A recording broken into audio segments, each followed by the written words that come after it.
Travel consideration provided by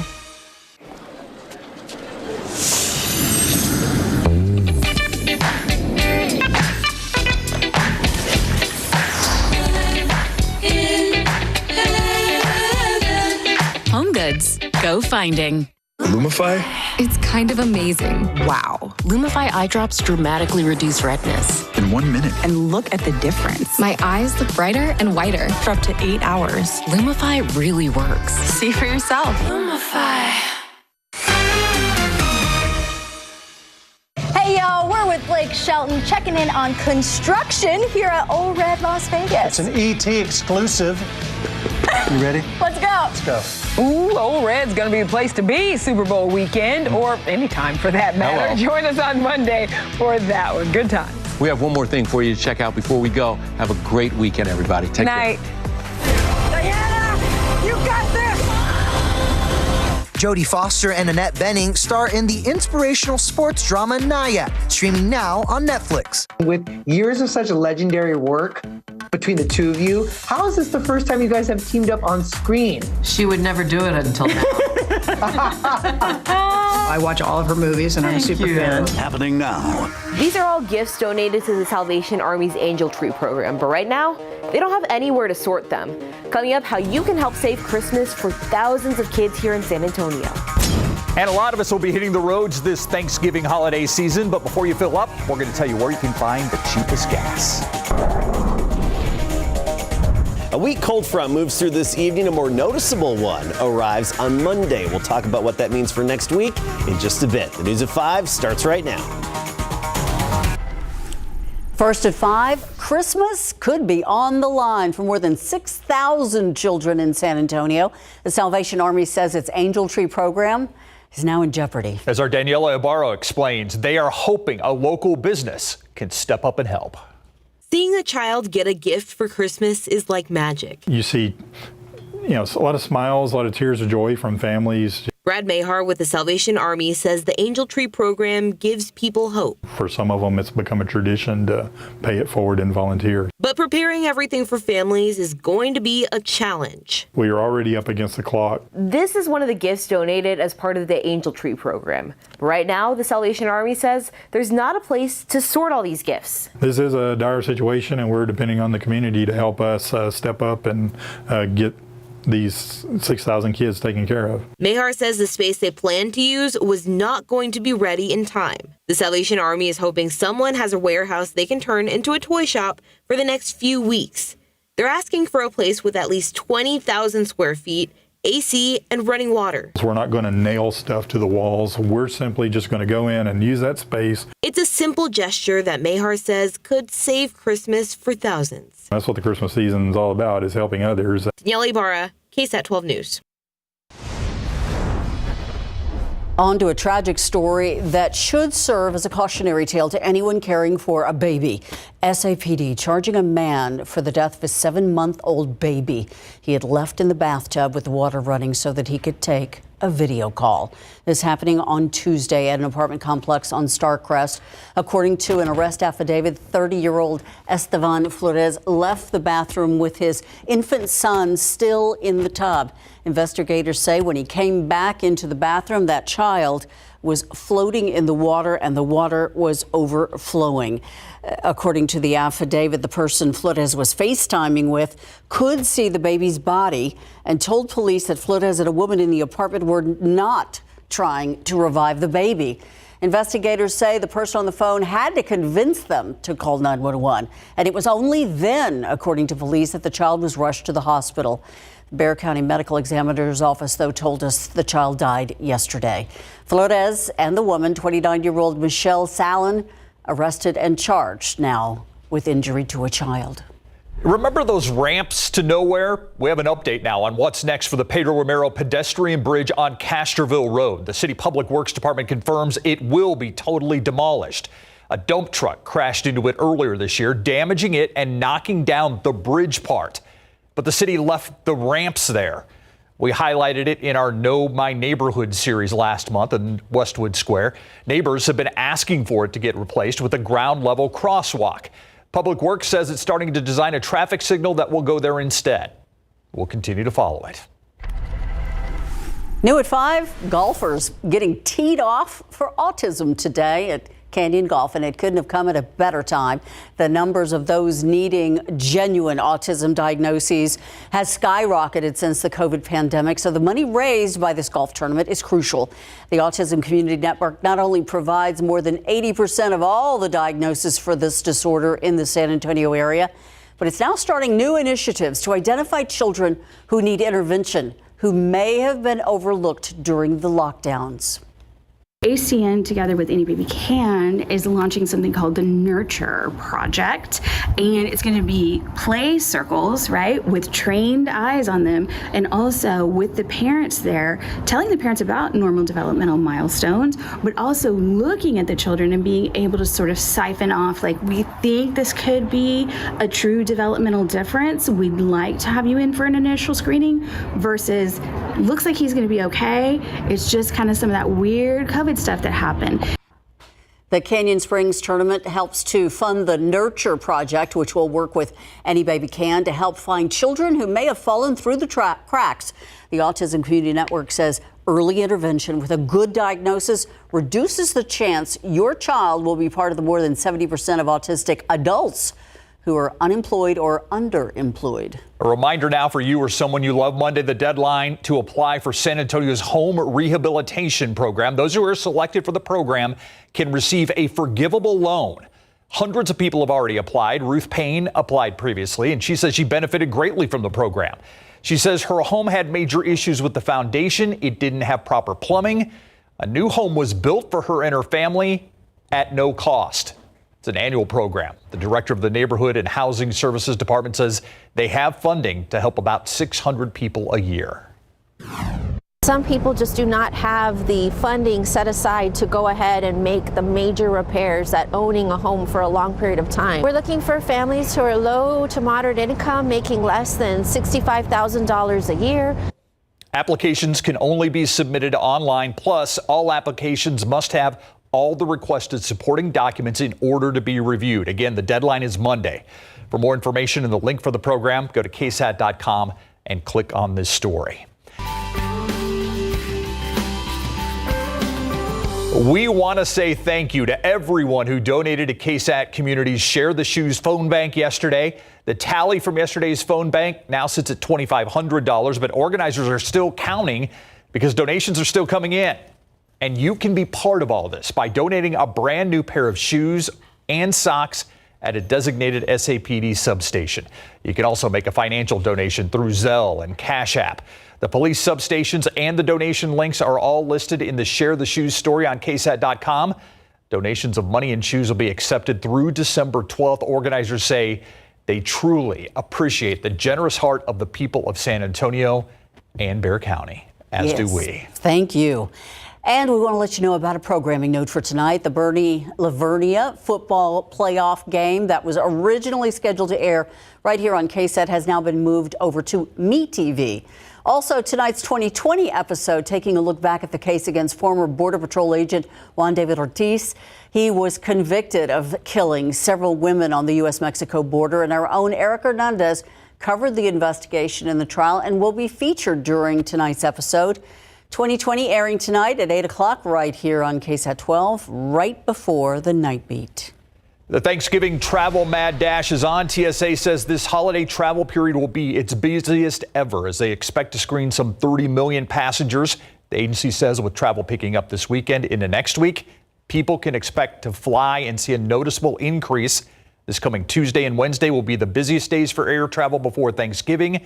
More than 2.5 million passengers likely to be screened each day.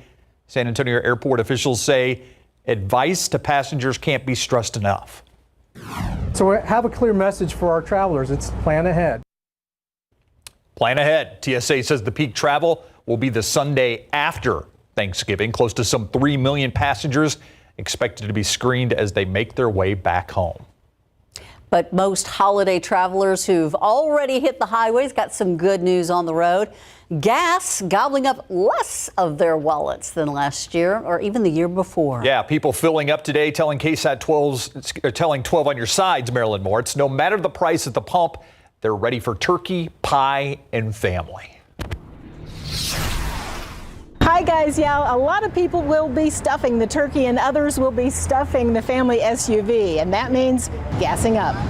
Joe Posada has a 500-mile turkey trot ahead of him. We're driving to El Paso to go spend some time with my daughter. And Grandpa Jim just drove 300 miles. I've got grandkids I'm going to pick up to stay with us during their Thanksgiving break from school. So falling prices are something to be thankful for. The average in San Antonio Friday afternoon, $2.80 a gallon. That's 12 cents cheaper than last year. Every little bit helps. Gas prices had been on an 8-week free fall, but expect to see some temporary volatility. We saw a 40-cent jump before our eyes. I do think that as we get closer to this weekend and into early next, those freshly increased prices should start to recede again. Enjoy it for Thanksgiving. We'll probably see prices a little lower for Christmas. A big price spread across town is noticeable. A gas app can steer you to the cheapest fill-up near you. AAA predicts nearly 4 million Texans to travel for the Thanksgiving holiday.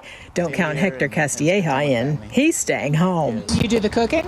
No, I just do the eating. Those who are filling up and headed to grandma's or the in-laws, the heaviest traffic will be Wednesday afternoon and evening. And don't forget to conserve the gas. Make sure your tires are properly inflated and be sure to drive the speed limit. Marilyn Moritz, KSAT 12 News. Yeah, I don't do the cooking, just the eating. I like that. All right, traffic outside right now. Let's go to 410 and Jackson Keller, where there is an accident that's behind those 2 fire engines that you see there. Not exactly sure what's going on, but you can see fire and EMS are on the scene.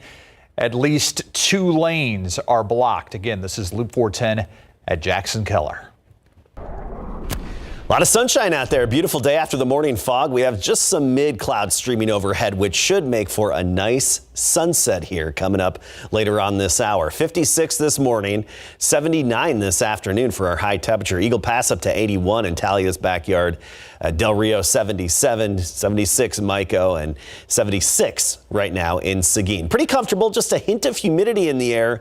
That will be changing. A weak cold front is moving in right now. It's not going to change much. You'll just notice a north wind at 10 to 15 miles per hour and a little drop in the mugginess this evening. We'll talk about a more noticeable cold front that hits on Monday and even a little wild card for Thanksgiving in just a bit.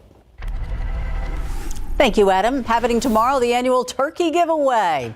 This one hosted by Reverend Jay Robinson and Gospel Vision. 500 turkeys will be given away on a first-come, first-served basis. There's 1 turkey per vehicle. It's a way for those who may not get a turkey for their Thanksgiving dinner to have one. It'll be from 10 a.m. until 1:30 in the afternoon. It's at the Barbara Jordan Community Center on East Commerce Street. Straight ahead, an annual holiday tradition, another one that is. The Rotary Ice Rink at Travis Park is now open. We're going to take a look into the rink after the break. I'm Myra Arthur with a look at what we're working on for the News at 6 on this Friday. Remember this incredible video? Take a look here. 4.5 years ago, Dunlap Dam partially failed.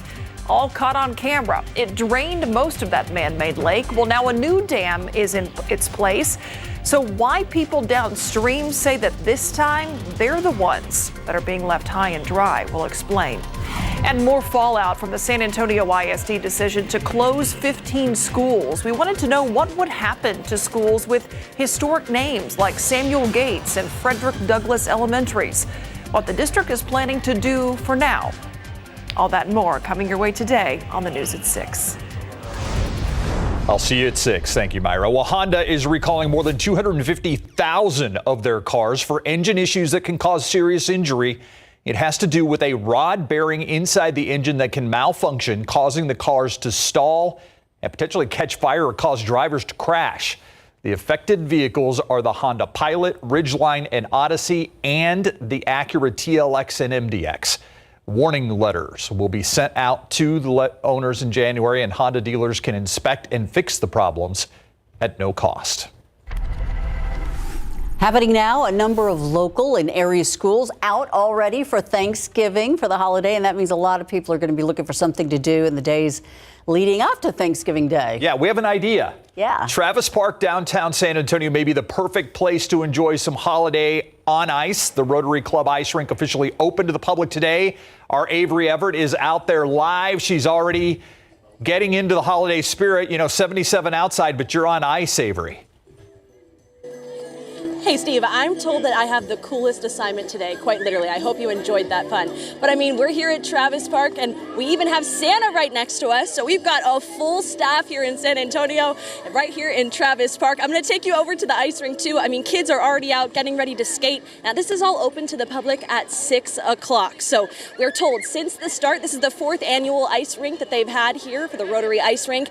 And we've been told that there's been more than 200,000 people that have skated here across the past 4 years. Make that 200,001, because as soon as that opens at 6 o'clock, I'm going to get my own skates, trade out my sneakers, and head on into the ice rink. Now, I'm told by most of the kids here who are from the Boys and Girls Club that the best strategy is to hold on to the side of the rink, but I don't know how well it's working out for them. But at least there's tons of holiday spirit out here. Like you said, the weather's warm enough. This is my first Christmas in San Antonio, my first holiday season, so I'm ready to get it started at 6 o'clock. Reporting live, I'm Avery Everett, KSAT 12 News.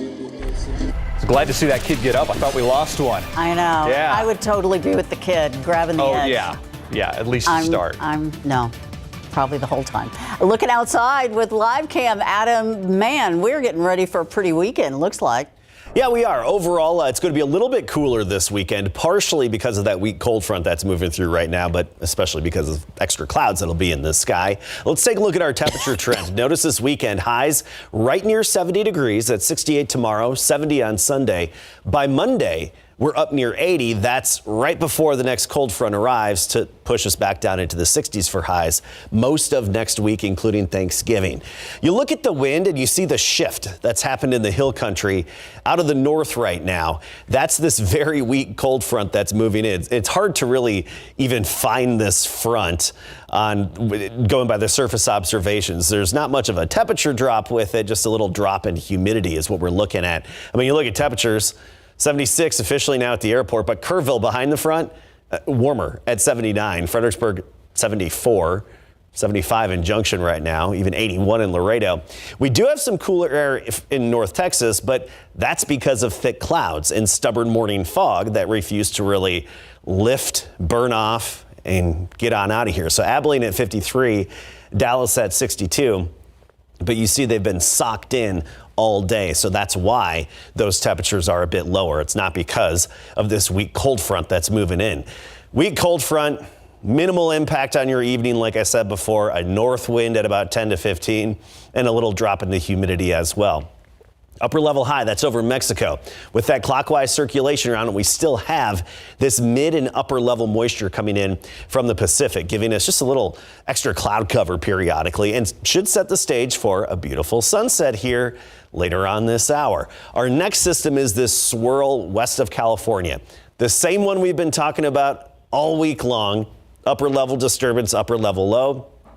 That's headed eastward, and it's going to move into the central part of the U.S. by Monday and help push that next cold front, more noticeable cold front, through our neck of the woods. Now, there's a little bit of a wild card behind this upper system as we get toward Thanksgiving, and that has to do with the upper level wind flow, where we'll have this little trough, this dip in the upper level flow I identified here with these arrows. This is most likely going to be progressive and move on out of here. We're just watching for the unlikely scenario that it pinches off from the main flow and then drifts and circulates here, and then we would introduce rain chances for Thanksgiving. So that's just something that we're watching going forward over the next several days in our upper level pattern. Right now we're keeping Thanksgiving dry. We think it's going to be, but there's that off chance when you get those upper disturbances and upper troughs. So that's what we're watching. 10% chance of rain Sunday, 10 to 20% chance on Monday. So minimal rain chances with that system and the cold front. Tomorrow on Saturday, a gray morning at 58, and then partly to mostly cloudy into the afternoon. I think more clouds than sun. That's why we'll be around 68 for the high temperature. If we get a little more sun than expected, we'll make it to 70. But most of us, I think, in the upper 60s tomorrow.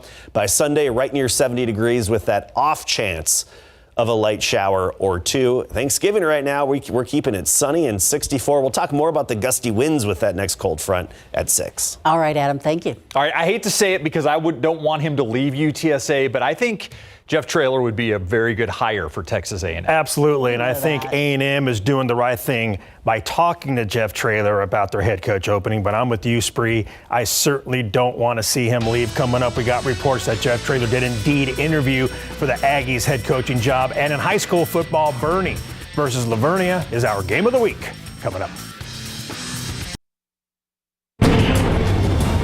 UTSA head football coach Jeff Traylor has interviewed with Texas A&M for the Aggies head coaching job. Per the Austin American-Statesman, Texas A&M athletics director Ross Bjork interviewed Traylor on Tuesday via Zoom, and the conversation lasted 90 minutes, an hour longer than scheduled. Gig'em 24/7 is reporting they've confirmed that meeting. On Monday, Traylor spoke about his name being in the mix, and he feels he's just a product of a lot of talented student athletes. Your players are always what gets that going. And that's what I hope never gets lost in any of this. I've had an amazing career with a bunch of amazing players, and I am just a direct reflection of all those kids that have helped me along the way. UTSA will host South Florida tonight on senior night, meaning QB Frank Harris will play his last regular season game at the Dome. And the Spurs are home tonight to face the Sacramento Kings in an NBA in-season tournament group play matchup. It's the start of a 4-game homestand for the Silver and Black. After missing the last game with right knee soreness, Keldon Johnson is available to play. And this morning, he talked about the team's mindset during their current 6-game slide. I'm just staying together, pounding the rock. I feel like that's our motto. We keep pounding the rock. We stay together as a team. We don't point fingers. We lose together. We win together. So we go to the drawing board after tough losses, and we try to bounce back. Spurs will host the Kings tonight at 6:30. Guard Trey Jones is out with a strained right hamstring. Bernie and Lavernia will square off tonight in the second round of the high school football playoffs. That you can watch it live on MeTV. Bernie is 10-1, and they beat Taylor in the first round of the playoffs, 42-28. Lavernia is 9-2 overall and opened the postseason by defeating Corpus Christi Tuloso Midway, 35-14. They got a good group. They've got good skilled kids. They got really good linemen. So I think it'll be a really good challenge for us. Because they are not the #1 team in the state of Texas for no reason. They've earned it. And we're going to have to go battle. Bernie versus Lavernia at 7 p.m. is our game of the week. Highlights and posts tonight on the Night Beat. It's one of 10+ games that we have on the schedule for you this evening. And another important Friday night. Absolutely. Yeah. Thanks, Larry. We'll be right back. Taking a live look outside with TransGuide. We want to alert you about some it's going to be a slow going if you're headed down I-35 southbound. This is at Main Street. You can see lots of traffic trying to exit, and we've got a merge happening here, so it's kind of bottlenecked in places. Just slow going at I-35 southbound and northbound. Feeling like a Friday, is it not? And these are the eastbound lanes of 410 at Fredericksburg, and you can see it is very slow going in both directions. We told you about 410 in Jackson Keller earlier. I believe that has been cleared, so no major accidents to tell you about. But like Ursula said, slow going on this Friday. Take your time. And it does feel like a Friday. I agree with you. Morning temperatures will be affected more than anything by our next cold front. Mornings really through Monday and Tuesday, 50s near 60. But then by Thanksgiving in the middle of next week, morning temperatures are back in the low 40s. Thank you, Adam, and thank you for watching the News at 5 with us all week. World News up next. We'll see you back here at 6.